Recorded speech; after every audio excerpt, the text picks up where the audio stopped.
موضوع ہے کہ ہم میں سے کون اللہ نظر میں مقبول ہے۔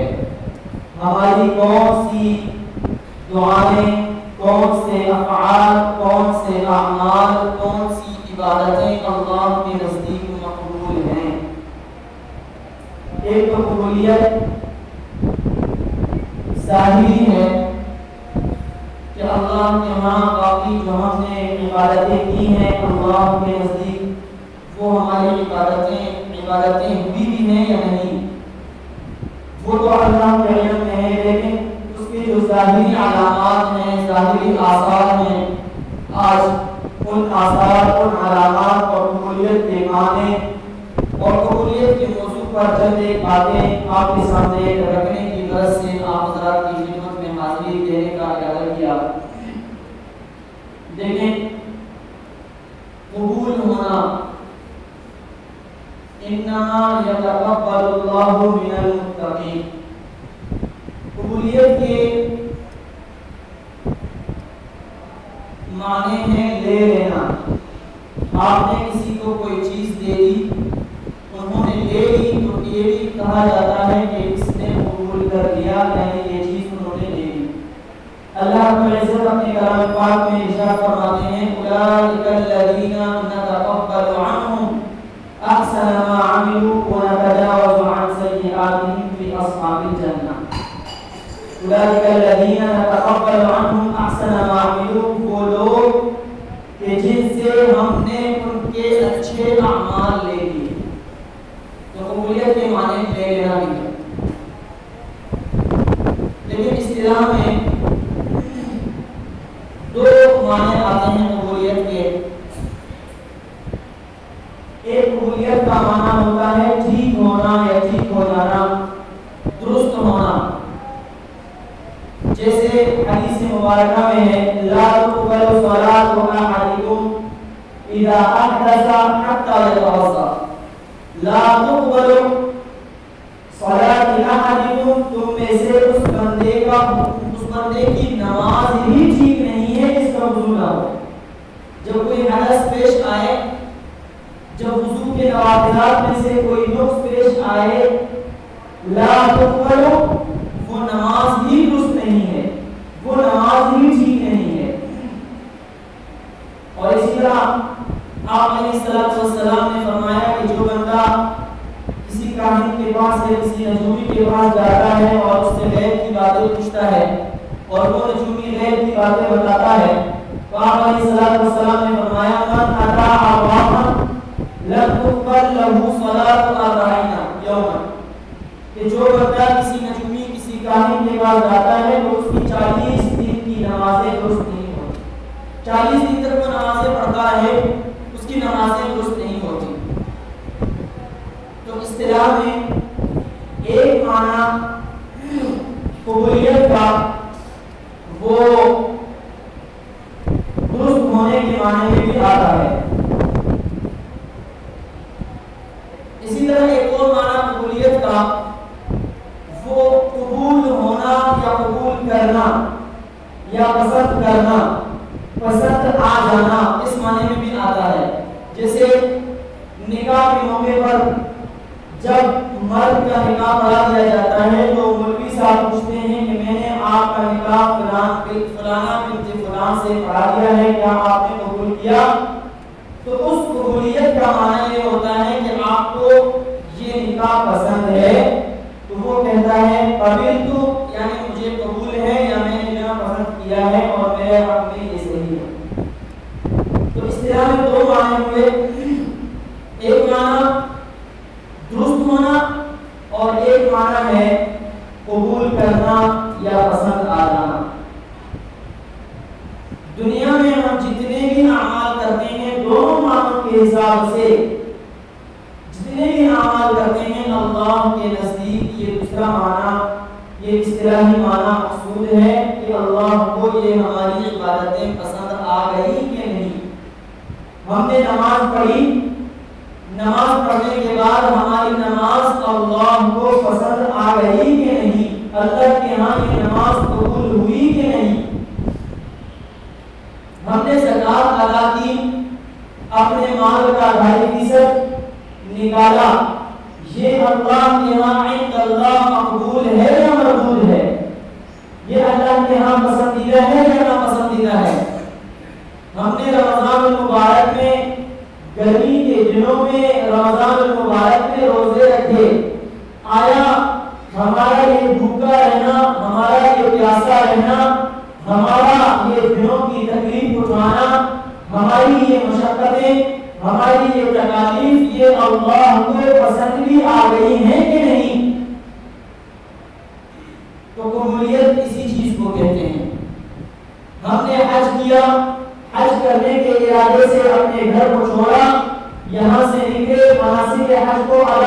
ادا کیا اور وہاں عرفات میں تپتی دھوپ میں کھڑے ہو کر اللہ کے ہاں اللہ کی بارگاہ میں مناجات اور اللہ کی تعریف کی، اپنے گناہوں سے توبہ کیا، کیا اللہ کو ہماری یہ عبادتیں پسند آتی رہی ہیں یا نہیں؟ یہ قبولیت کا معنی ہے کہ قبولیت ہوئی یا نہیں، جس کو اصطلاح میں ہم اللہ کہتا ہے۔ ہم جو عبادت کرتے ہیں تاکہ اللہ کے دربار میں ہم پیش کرتے ہیں، قبولیت اسی کی دست قدرت میں ہے، وہ قبول کرے یا نہ کرے۔ چنانچہ آپ علیہ السلام کی زندگی اور حیات طیبہ کو اگر ہم دیکھیں، آپ علیہ السلام اس قدر عبادت میں مشقتیں اٹھاتے تھے اور تکالیف برداشت کیا کرتے تھے، اس کے باوجود عبادت کرنے کے بعد پوری رات کھڑے ہو کر ایک ہی رکعت میں سورہ بقرہ پڑھ دیا، ایک ہی رکعت میں سورہ آل عمران آدھا پونا ڈیڑھ 2 گھنٹے کی قیام۔ اس کے باوجود جب پاؤں سن ہو جاتے تھے، پاؤں پر ورم آ جاتا تھا اور عذاب کی آیتیں جب آتی تو اس وقت آپ علیہ السلام کی کیفیت یہ ہوا کرتی تھی کہ آنسو مبارک سے داڑھی مبارک مکمل تر ہو جایا کرتی۔ اس کے باوجود جب آپ علیہ السلام فارغ ہو جاتے عبادت سے تو فرماتے ما عبدنا کا حق عبادتی، اے اللہ، اے میرے کریم رب، جس طرح تیری عبادت کا حق ہے اس طرح ہم نے عبادت کی ہی نہیں۔ امام اعظم ابو حنیفہ رحمۃ اللہ علیہ جس فقہ میں ہم امام اعظم ابو حنیفہ رحمۃ اللہ علیہ کی تقریر کرتے ہیں اور ان کے مسئلوں پر چلتے ہیں اور ان کی باتوں کو مانتے ہیں، ان کا حال یہ ہے 40 سال ایک دن نہیں، 2 دن نہیں، 10 دن نہیں، 10 ماہ نہیں، 10 سال نہیں، 40 سال انہوں نے عشاء کی نماز کے لیے وضو فرمایا اور عشاء کے وضو سے فجر کی نماز پڑھا، یعنی راتوں کو نہیں سوئے۔ 40 سال مسلسل، یہ کہنا بڑا آسان ہے، بہت مشکل کام ہے۔ تو 40 سال کے بعد بھی ان کو ان کے ہمسائے یہ کہا کرتے تھے کہ امام صاحب تو اپنے گھر کا مینار ہے۔ مینار کا مطلب راتوں کو کھڑے ہوتے ہیں، راتوں کو اللہ کے رسول سجدریز ہوتے ہیں، راتوں کو اللہ کے ہاں گڑ گڑاتے ہیں، راتوں کو اللہ کے ہاں اپنی گناہوں سے معافی مانگتے ہیں، لیکن اس کے باوجود عبادت کرنے کے بعد فرمایا کرتے تھے ما عبدنا کا حق عبادت، اے میرے رب، جس طرح تیری عبادت کا حق ہے وہ تو ہم سے ادا ہو ہی نہیں سکتا۔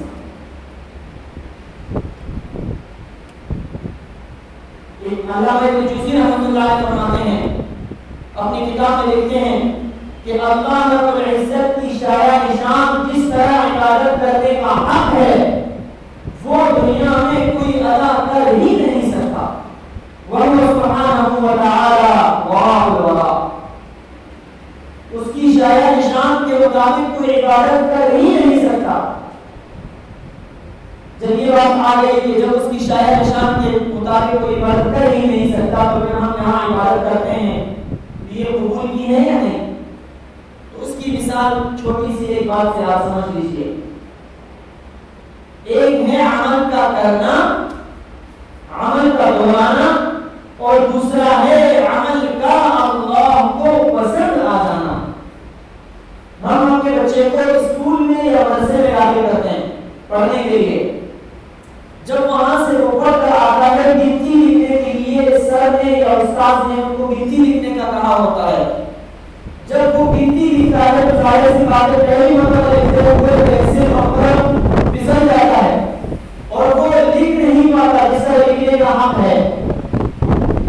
ایک کو ٹیڑھا ٹیڑھا کر کے لکھ لے گا، 2 کو ٹیڑھا ٹیڑھا کر کے لکھ لے گا، جس طرح ہم چاہتے ہیں اس طرح لکھ ہی نہیں سکتا، لیکن اس کے باوجود جب وہ اپنا کام مکمل کرتا ہے تو ہم خوش ہوتے ہیں، مساوات اس کو گفٹ دے دیتے ہیں، مساوات اس سے محبت کرتے ہیں، اس کی پیشانی پر بوسہ دے دیتے ہیں، اولاد سے محبت کا تقاضا ہے۔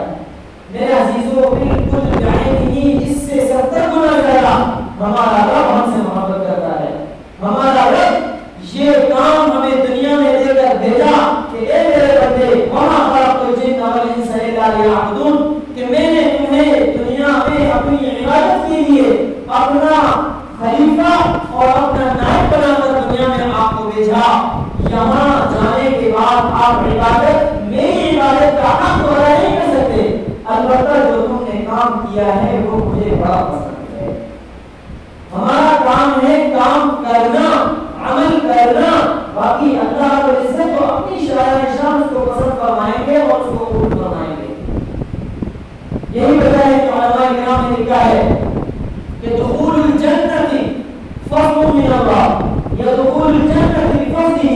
آپ صلی اللہ علیہ وسلم کی حدیث ہے دخول الجنت بفضلہ ودرجاتہ بحسب الاعمال. کہ قیامت کے دن کوئی بندہ یہ نہیں کہہ سکتا کہ میں اپنے اعمال کی وجہ سے جنت میں جاؤں گا. حتیٰ کہ ایک بندہ آئے گا اور اس کو بڑا ناز ہوگا اپنے اعمال پر اور اعمال کے باہر ہوں گے تو وہ اللہ کے سے پوچھیں گے میرے فضل سے جنت میں جانا چاہتے ہو یا اپنے اعمال سے؟ وہ کہے گا ہے اللہ کریم میں اپنے اعمال سے. وہ کہے گا اعمال کو اعمال کے باہر گئے ہوں گے تو اللہ رب العزت سے کہے گا کہ میں اپنے اعمال کی بدولت جنت میں جانا چاہتا ہوں. تو اللہ رب العزت فرمائیں گے چلو ان سے حساب لے لو. ایک سبب ہے چلو ان سے حساب لے لو ان اعمال کا. تو ان سے اعمال کا حساب کتاب شروع ہوگا. ایک بندہ آئے گا وہ کہے گا اے اللہ اس نے عبادتوں میں عبادت کے دوران اور کوئی کام نہیں کیا، عبادتیں کی ہیں لیکن میرا حق پامال کیا. مجھ سے قرضہ لیا وہ قضا ادا نہیں کیا. قیامت میں تو یہ نہیں ہوگا کہ قرضہ دیا جائے گا بلکہ یہ ہوگا کہ ان قرضوں کے بدلے میں یہ اعمال دیے جائیں گے. تو ان کے قرضوں کے مطابق ان کے کچھ اعمال دوسرے کو دے دیے جائیں گے. دوسرا آئے گا وہ اس طرح شکایت کرے گا چلتے چلتے چلتے اعمال کا پورا پہاڑ یہ ختم ہو جائے گا. اب دوسرے بندے آتے جائیں گے. اللہ کہے گا اب ان کے گناہ اس پر ڈالنا شروع کر دو. اب اس کے پاس نیکی نہیں ہے ان کے گناہ اس کے اعمال میں ڈالنا شروع کر دو. تو گناہ ڈالتے ڈالتے ڈالتے جس طرح نیکیاں تھی اس سے بڑھ کر بڑا سا پہاڑ گناہوں کا جو اس کے اعمال نامے میں آ جاتا ہے. پھر اس بندے کو سمجھ میں آتی ہے بات کہتا ہے اے اللہ باقی میں اپنے اعمال سے جنت میں نہیں جا سکتا بلکہ تیرے فضل سے میں جنت میں جانا چاہتا ہوں.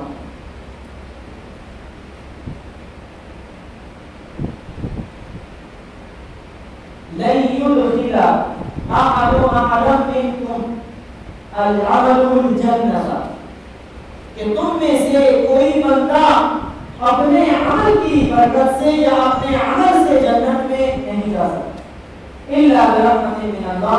صرف اور صرف اللہ کی رحمت جسے چاہے وہ جنت میں جائے گا اور اللہ کی رحمت جسے چاہے وہ نہیں جا سکتا. اگر اللہ چاہے اعمال نامے میں ایک نیکی بھی نہ ہو اللہ رب العزت جنت میں بھیج دیں یہ اللہ کا فضل ہے. اسی وجہ سے بزرگ فرماتے ہیں ہمیشہ اللہ سے اللہ کی رضا اور اللہ کا فضل مانگا کرو. یہ نہیں کہ میں بزرگ بن جاؤں، ٹھیک ہے بزرگی بھی ایک نعمت ہے لیکن ہمیشہ اللہ سے اللہ کا فضل. اللہم انی اسألک من فضلک. مسجد سے نکلنے کی دعا کیا ہے؟ عبادت کرنے کے بعد اللہم انی اسألک من فضلک.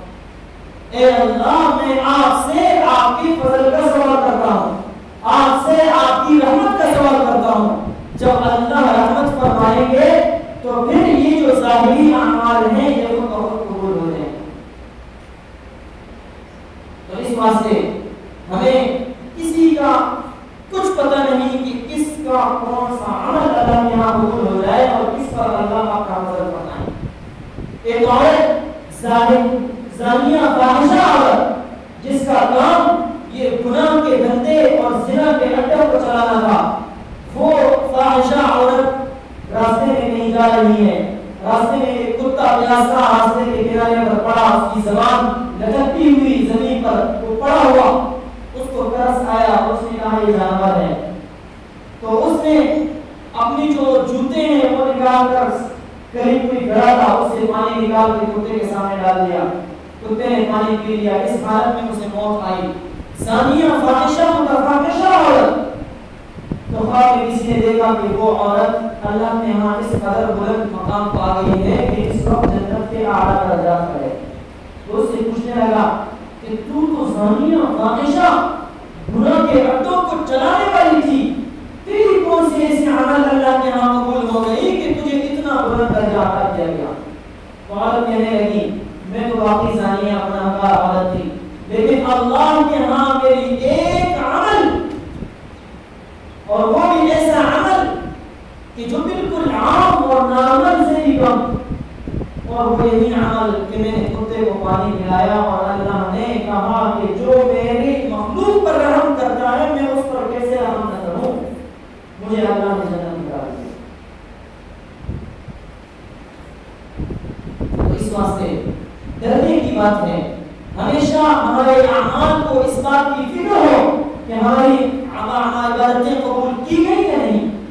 عبداللہ القدسی رحمۃ اللہ علیہ کا ہمیشہ واقعہ میں آپ کے سامنے بیان کرتا ہوں۔ 30,000 احادیث کا حافظ، 30,000 اور قرآن مجید کا مکمل حافظ، جب ان کو سلیب کا نشان نظر آیا تو ان کے دل میں یہ بات آئی کیسے بیوقوف لوگ ہیں کہ اللہ کو چھوڑ کر اس سلیب اور یہاں پر جو اللہ کے ساتھ شرک کرتے ہیں اور ان کی پوجا کرتے ہیں۔ تو غیر سے ان کو اللہ نے بطور آزمائش ایسا مبتلا کیا کہ وہ کسی عورت پر اسی راستے میں حج کے لیے جا رہے تھے اپنے مریدین اور اپنے شاگردوں کے ساتھ حج کے لیے جا رہے تھے، اور ان کا دل کسی عورت پر فریفتہ ہو گیا، اور وہ عورت تھی عیسائی۔ تو اپنے دوستوں اور مریدوں کو کہا تم لوگ جاؤ، میں نہیں آ سکتا۔ کہا کیوں؟ کہتے ہیں تو اس عورت پر فریفتہ ہو گیا۔ بہرحال وہ ساتھیوں نے نہیں سمجھا کی، لیکن وہ تیار نہ ہوئے اور ساتھی چلے گئے حج کے لیے۔ تو عبداللہ القدسی رحمۃ اللہ علیہ اس عورت، اس لڑکی کے باپ کے پاس گئے اور کہا کہ میں اس لڑکی سے شادی کرنا چاہتا ہوں۔ کہا کہ اس سے شادی کے لیے 2 شرائط ہیں۔ کہا کیا شرائط ہیں بتاؤ؟ قبول ہے۔ کہتے پہلی شرط یہ ہے کہ تجھے اسلام چھوڑنا ہوگا۔ یہ کس کو کہا جا رہا ہے؟ 30,000 احادیث کا حافظ، ایک حدیث نہیں 30,000 احادیث کا حافظ، پورے قرآن کریم کا حافظ، اس کو کہا جا رہا ہے کہ تجھے اپنے اسلام والے مذہب کو چھوڑ کر عیسائی مذہب کو اختیار کرنا ہوگا۔ عبداللہ القدسی رحمۃ اللہ علیہ آزمائش میں تھے، کہا مجھے قبول ہے، میں اسلام کو چھوڑتا ہوں۔ کہا دوسری شرط کیا ہے؟ کہا کہ 1 سال تک سور اور خنزیر ہمارے یہاں چلانے ہوں گے۔ کہا یہ بھی قبول ہے۔ وہ ساتھی گئے حج کر کے واپس جب آئے تو کہا کہ حضرت کو دیکھ لیتے ہیں، ہمارے پیر صاحب یہاں ہوتے تھے۔ پوچھنے پر معلوم ہوا کہ حضرت وہاں قریب میں کسی جگہ کا سور چلا رہے ہیں، خنزیر چلا رہے ہیں۔ تو مریدین جب گئے تو تاریخ کے حالات میں یہ بات لکھی ہے کہ اس دن آسمان ٹوٹ پڑنے کا مقام تھا۔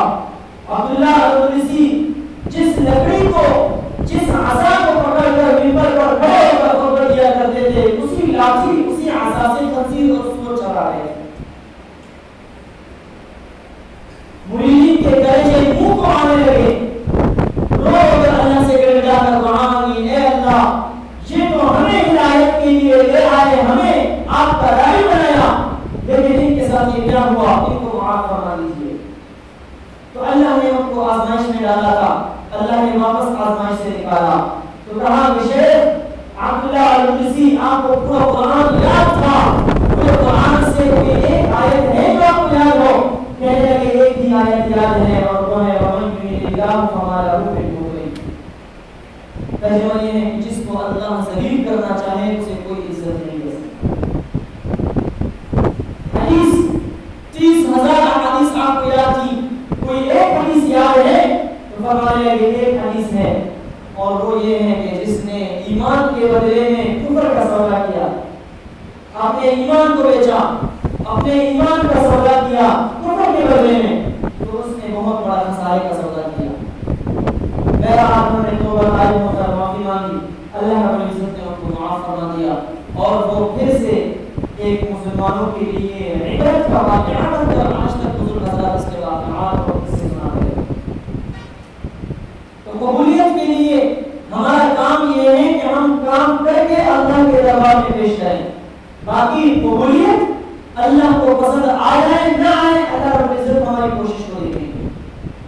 اللہ رب العزت اس چیز کو دیکھیں گے یہ بندہ میرے لیے کتنا پرکھتا ہے، یہ بندہ میری رضا پر کس قدر قربان ہوتا ہے۔ اور ظاہری طور پر اعمال کی قبولیت کے لیے 3-4 اثرات ہیں اور علامات ہیں۔ ان میں سے ایک یہ ہے موافقت بما جاء به الشرع وصحت به السنة، کہ ہمارے اعمال آپ علیہ السلام اور قرآن کریم کے طریقوں کے مطابق ہوں۔ کوئی عمل ہم کر رہے ہیں، اس کی قبولیت کی پہلی علامت یہ ہے کہ وہ عمل قرآن اور سنت کے مطابق ہو۔ جو عمل قرآن اور سنت سے ہٹ کر ہوگا، اس کا مطلب یہ ہے کہ وہ قبول نہیں اور اللہ کے ہاں وہ مردود ہے۔ دوسری علامت یہ ہے کہ اللہ رب العزت کے ہاں تمام اعمال کا دارمدار نیتوں پر ہے۔ ایک بندہ نیت کرے کہ میں یہ کام کروں گا نیکی کا، اگرچہ اس کو کرنے میں دشواری ہو لیکن اس کو ثواب مل جائے۔ ایک بندہ تھا، اس نے اپنے دل میں کسی پہاڑ کو دیکھ کر کہا کہ کاش میرے پاس اتنا پیسہ ہوتا، اتنا مال ہوتا تو میں اللہ کے راستے میں خرچ کرتا۔ تو اس کا انتقال ہوا، انتقال کے بعد خواب کے ذریعے کسی کو پتہ چلا کہ اس کے نام اعمال میں اتنا بڑا جو ہے وہ پہاڑ کا نام اعمال پوچھا گیا یہ کہاں سے؟ کہا میں نے صرف نیت کی تھی، میں غریب آدمی تھا، میں نے نیت یہ کی تھی کہ اگر میرے نام اعمال میں اس قدر، اگر میرے پاس اتنا پیسہ آ جائے تو میں اللہ کے راستے میں خرچ کروں، اللہ کے دربار میں اس کو قربان کر دوں۔ اللہ نے میری نیت پر مجھے عطا فرمایا۔ تو اعمال کا دارمدار نیتوں پر ہے۔ وَمَثَلُ الَّذِينَ يُنْفِقُونَ أَمْوَالَهُمْ ابْتِغَاءَ مَرْضَاتِ اللَّهِ، جو اللہ کی رضا جہاں ہو، اگرچہ ایک روپیہ ہو، اللہ اس کو قبول کرے۔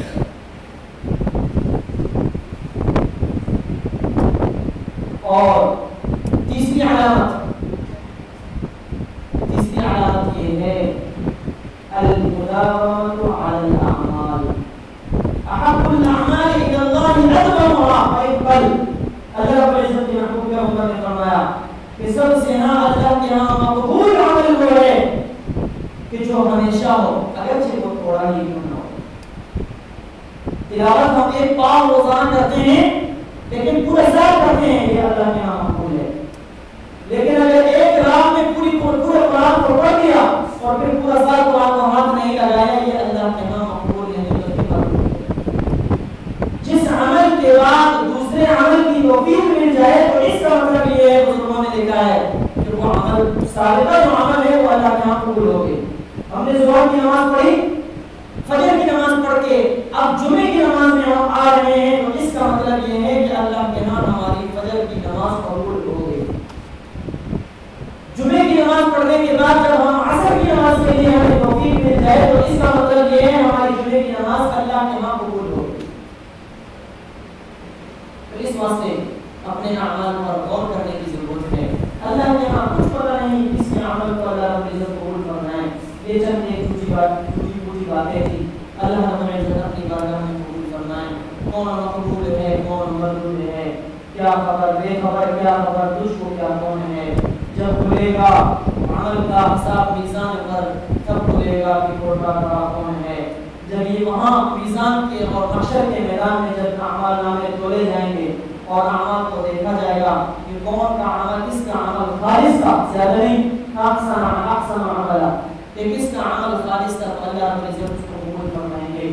زیادتی اعمال کے بجائے دوام اعمال پر توجہ کرنا ہے، تو اس سے انشاءاللہ العزیز اللہ کی ذات ہم سے خوش ہوگی اور اللہ رب العزت ہم سے خوش ہوں گے اور اپنے رضا نصیب فرمائیں گے۔